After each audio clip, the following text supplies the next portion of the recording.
प्रिय विद्यार्थियों, आज हम बीए सेकंड ईयर हिंदी साहित्य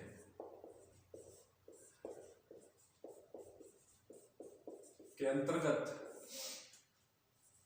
रीतिकाल के बारे में बात कर रहे थे।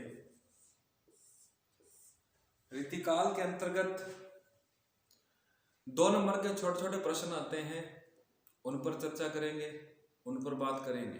देखिए, छोटे छोटे प्रश्न है हमारे पास।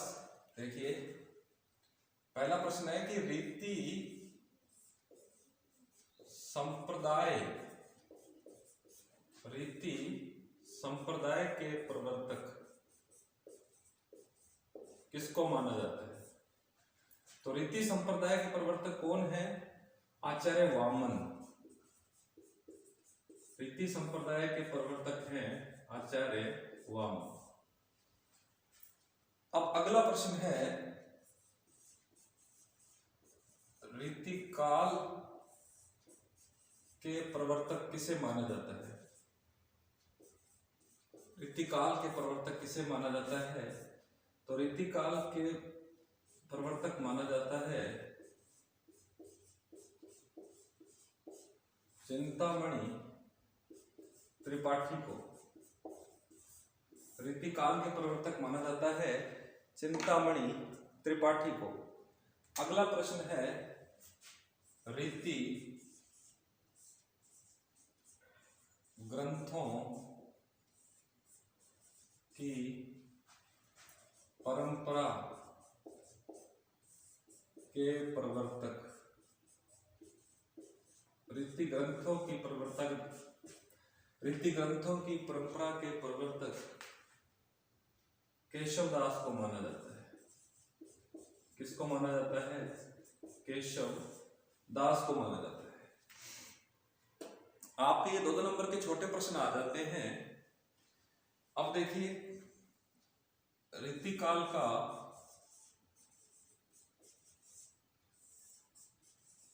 प्रधान रस, रीतिकाल का प्रधान रस, तो रीतिकाल का प्रधान रस है श्रृंगार। रीतिकाल का प्रधान रस कौन सा है? श्रृंगार।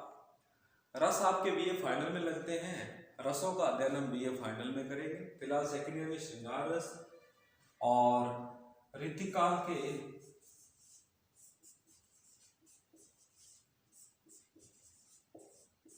प्रतिनिधि कवि, रीतिकाल के प्रतिनिधि कवि किसे माना जाता है? तो आएगा बिहारी को। बिहारी को रीतिकाल का प्रतिनिधि कवि माना जाता है।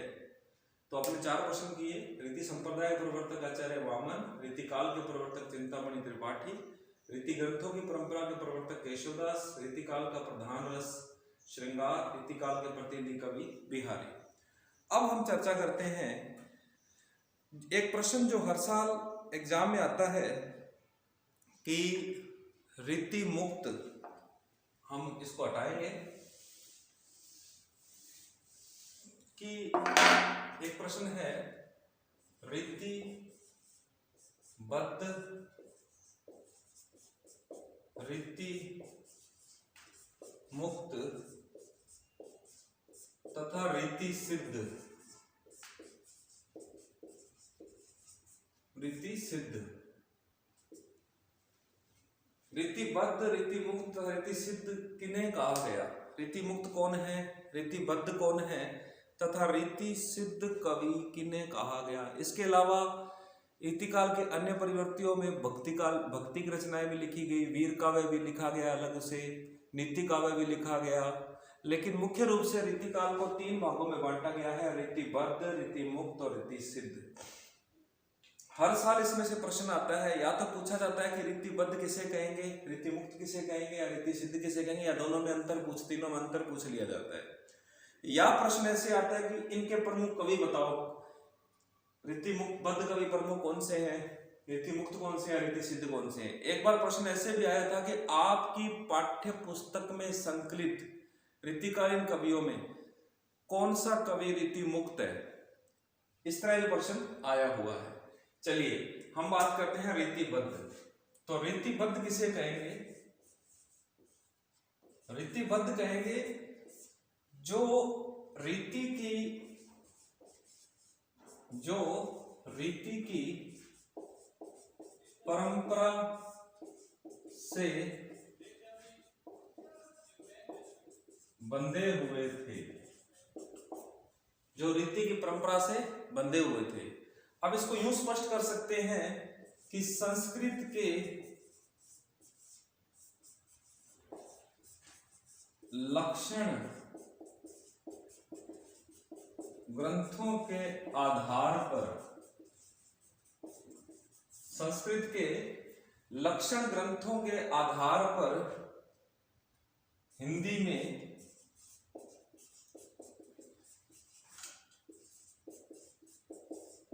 लक्षण ग्रंथ लिखे। संस्कृत के लक्षण ग्रंथों के आधार पर हिंदी में लक्षण ग्रंथ लिखे, या संस्कृत के लक्षण ग्रंथों के आधार पर अपने काव्य को इस प्रकार सजाया कि लक्षण ग्रंथ रचे जाए।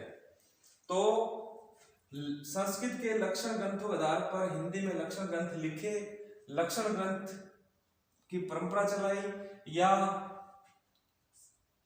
काव्य को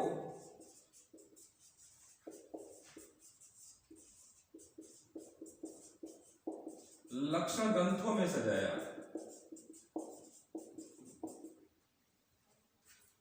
यानी काव्य गुण,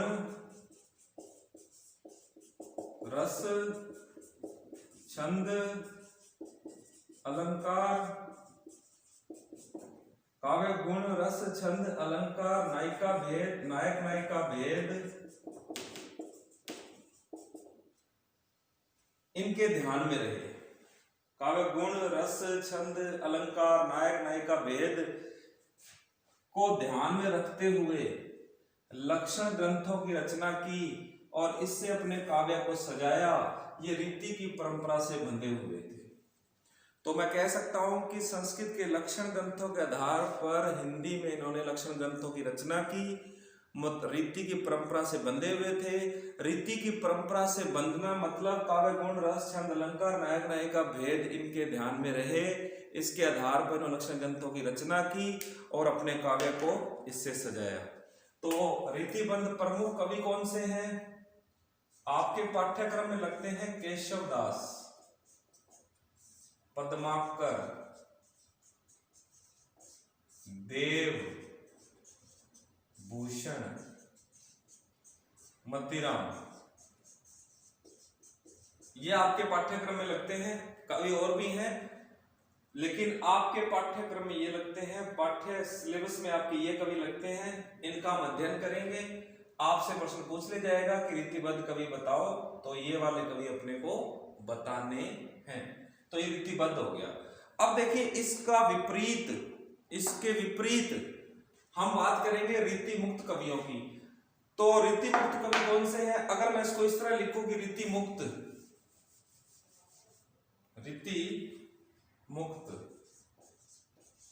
रीति मुक्त का मतलब हो गया, मैं यहां लिख रहा हूं कि रीति की परंपरा से बंधे हुए थे, तो मैं कह सकता हूं कि रीति की परंपरा से बंधे हुए नहीं थे। जो नहीं थे वो रीति मुक्त थे। संस्कृत के लक्षण ग्रंथों के आधार पर हिंदी में लक्षण ग्रंथ लिखे। अब मैं कह सकता हूं इसको हटा करके कि इन्होंने लक्षण ग्रंथों की रचना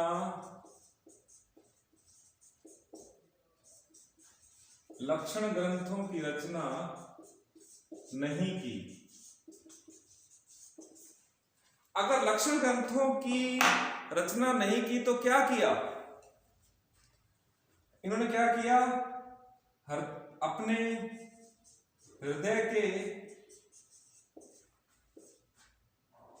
भावों की स्वतंत्र अभिव्यक्ति की, अपने हृदय के स्वतंत्र अभिव्यक्ति दी। अपने हृदय के भावों की स्वतंत्र अभिव्यक्ति दी। कहने साथ रीति की परंपरा से बंधे हुए थे, तो रीतिबद्ध रीति की परंपरा से बंधे हुए नहीं थे, लक्षण ग्रंथों की रचना नहीं की, हृदय के भावों की स्वतंत्र अभिव्यक्ति दी।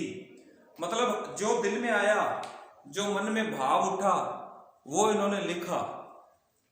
सूक्ष्म से सूक्ष्म भावों की इन्होंने अभिव्यक्ति दी।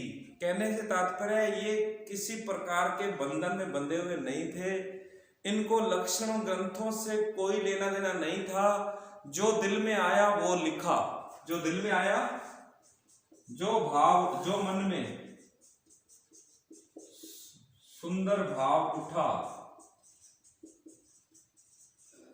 वही लिखा। ठीक है, इसलिए ये रीति मुक्त है। तो रीति मुक्त कवियों में अपने पाठ्यक्रम में लगता है घनानंद। घनानंद अपने पाठ्यक्रम में लगता है।